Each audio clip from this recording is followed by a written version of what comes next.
Assalamualaikum warahmatullahi wabarakatuh. Perkenalkan, nama saya Raja Pasa dan rekan saya Vigo Perdana Putra akan mempresentasikan tentang capstone project kami yang berjudul Plasmo sebagai platform donor plasma darah untuk pasien terdampak COVID-19. Tema yang kami ambil adalah kesehatan diri dan mental.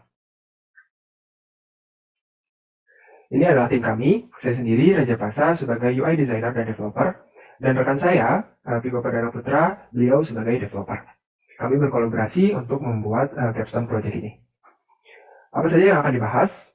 Ada 4 bahasan dari presentasi kami kali ini. Yang pertama ada executive summary yang menjelaskan tentang apa yang kami buat. Lalu ada project scope yang menjelaskan tentang project scope kami. Lalu ada project resources menjelaskan tentang teknologi yang kami gunakan. Lalu ada plasmo menjelaskan tentang produk yang kami buat. Executive summary.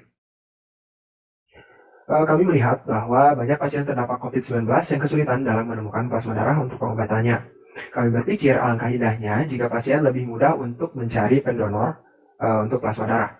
Hal tersebut dapat dicapai dengan menggunakan platform kami, yaitu platform Plasmo yang dapat membantu mempertemukan pendonor dan pasien yang membutuhkan donor plasma darah. Project scope kami.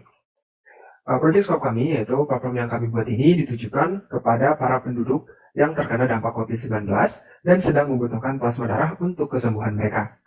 Nah, platform ini tuh nantinya juga akan bekerja sama dengan rumah sakit lokal untuk membantu pasien yang sedang mencari donor plasma darah.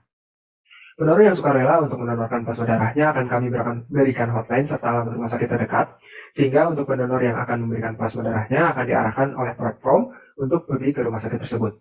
Nah, untuk pasien yang ingin mencari donor darah, tentu saja kami akan memberikan list database plasma darah yang ada di rumah sakit tersebut dan yang sedang tersedia di sekitar pasien berada. Tidak hanya list database dari rumah sakit, kami juga memberikan list data pendonor yang memiliki plasma darah yang sama dengan pasien. Sehingga setelah pasien menemukan pendonor yang memiliki plasma darah yang sama, maka platform kami akan memberikan hotline untuk pendonor. Nah, yang ketiga ada project resources yang akan dipresentasikan oleh rekan saya yaitu Vigo. Silahkan. Baik, terima kasih Bro Japasya. Mungkin untuk lanjut aja, yang ketiga yaitu Project Resources. Project Resources dari platform kami akan menggunakan bahasa PHP dan framework Laravel dan pembuatan websitenya. Kami pun menggunakan framework CSS, yaitu Bootstrap, untuk membantu kami dalam menstyling website. Dan website ini juga nanti akan dihosting menggunakan Heroku dan menggunakan domain custom. Untuk source code, kami menaruhnya di repository GitHub salah satu anggota, yaitu Raja Pasya, untuk memudahkan pembuatan project. Yang terakhir yaitu website Plasmo. Platform Plasmo adalah sebuah platform yang berfungsi untuk mempertemukan pasien dan pendonor plasma darah. Plasmo ini diharapkan akan membantu pasien untuk dapat lebih mudah mencari pendonor atau plasma darah, seperti yang sudah dijelaskan oleh Raja Pasha di saat sebelumnya. Dan di website kami terdapat 3 role penting yang yaitu role admin, pasien, dan pendonor. Dalam role pasien, kita dapat melihat dashboard pasien, database list pendonor, list rumah sakit, list stok plasma darah, berita, dan FAQ. Untuk role pendonor, kita dapat melihat dashboard pendonor, database list pendonor, list rumah sakit, list stok plasma darah, berita, dan FAQ juga. Untuk role admin sendiri, kita dapat melakukan back-end, yaitu ada 4 CRUD, yaitu CRUD untuk database rumah sakit, CRUD untuk database FAQ, CRUD untuk database berita, dan CRUD untuk database user. Mungkin langsung bisa didemonstrasikan website Plasmo oleh Raja Pasya, silahkan. Baik, terima kasih. Nah, sekarang saya akan mulai mendemokan website yang kami buat yaitu Plasmo. Nah, kami menggunakan hostingan dari Heroku dengan domain plasmo-heroku.com. Di sini, nah di sini langsung tampil page home dari website kami. Di sini ada bagian help section, lalu ada mengapa harus mendonor, lalu ada kriteria. Nah, di sini kami membuat 4 pages di luar login. Lalu selanjutnya ada tentang kami. Di sini menjelaskan apa itu Plasmo, lalu anggota tim kami, lalu ada call to action untuk menarik user menjadi pendonor. Lalu ada stok plasma. Di stok plasma ini ada database rumah sakit dari database kami sendiri. Lalu ada stok darahnya juga, stok plasma darah, sehingga user dapat melihat rumah sakit apa saja yang ada di website kami gitu. Lalu ada kontak. Di sini user dapat mengontak kami melalui email ataupun melalui telepon dan lain sebagainya. Lalu ada call to action untuk menjadi pendonor. Kita langsung saja ke daftar akun. Di sini kita daftar sebagai mencari donor terlebih dahulu. Nah, di sini ada role yang bisa user pilih, bisa menjadi pencari donor atau pendonor. Di sini kita sebagai pencari donor akan langsung redirect ke dalam halaman welcome. Di halaman welcome ini kita dapat melihat apa itu Plasmo untuk mengingatkan kembali kepada user, dan juga ada call to action button untuk menuju dashboard dan stok plasma. Untuk dashboard seperti ini langsung ada namanya dan juga ada stok-stok di daerah sekitar, lalu ada kegiatannya. Lalu di stok plasma, di sini ada rumah sakit dari database kita, ya, ada lokasinya, ada hotline-nya, ada stok plasma darahnya, dan lain sebagainya. Di sini kita dapat lihat melalui Maps. Ketika kita lihat melalui Maps, akan di redirect ke dalam Google Maps dan langsung ke tempat hotel itu berada. Gitu. Lalu di sini ada list pendonor. Di list pendonor ini ada nama pendonor, golongan darah, lokasi, dan juga kontaknya. Di kontak ini kita bisa langsung menekannya dan langsung di redirect ke WhatsApp. Gitu. Jadi pasien dapat secara langsung mengkontak pendonor. Lalu di sini ada berita dan informasi dan juga FAQ. Lalu ada pengaturan akun yang akan dijelaskan oleh rekan saya.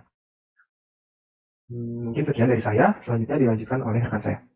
Oke, baik. Terima kasih buat penjelasan dari Raja Pasha. Mungkin langsung masuk saja ke role admin, karena yang belum dijelasin itu role admin. Dan dari role admin sendiri kita udah punya email password, jadi tinggal langsung masuk saja.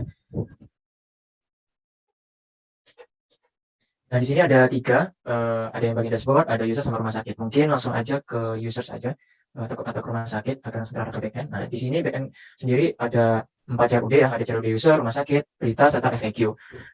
Mungkin bisa langsung dicoba aja CRUD-nya yang dari berita. Mungkin selagi ngetik, mungkin aku bisa jelasin dikit untuk admin dari backend sendiri, kami menggunakan backend maksudnya admin template dari Sysline, kebetulan yang buat itu dari Indonesia juga seperti itu. Nah, ini sudah diisi, mungkin bisa langsung coba diedit, mungkin salah satunya. Mungkin dihapus sedikit, nggak banyak perubahan. Oke.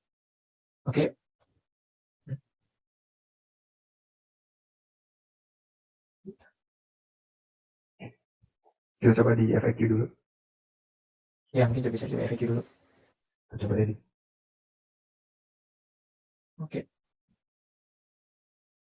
Oke, di FAQ bisa untuk cari CRUD-nya. Mungkin ada kesalahan jaringan. Nggak bisa, soalnya bisa untuk beritanya. Oke, mungkin bisa langsung dicek juga di role pencari donor atau pendonor untuk melihat data CRUD yang sudah kita buat lewat backend. Oke, di sini sudah masuk untuk CRUD yang sudah kita buat dari berita. Mungkin langsung ke FAQ juga untuk melihat apakah masuk. Ya, sudah masuk juga seperti itu. Jadi CRUD yang ada di backend itu nanti akan terredirect dan akan bisa dilihat di pendonor serta pencari donor seperti itu. Mungkin akan langsung lanjut, mumpung masih di role pencari ini pendonor ya. Nah, mungkin bisa langsung ke donor plasma. Jadi bagi pendonor itu nanti bakal ngisi form yang dimana nanti output dari isi form ini bakal bisa muncul di database list pendonor seperti itu. Nanti untuk bagaimana bisa munculnya itu nanti kita klasifikasikan dari golongan darah serta resus yang sudah didaftarkan lewat ini seperti itu. Jadi bagi pasien yang ingin mencari darah plasma sesuai dengan punyanya pasien sendiri, nah itu bisa langsung cari di list pendonor seperti itu.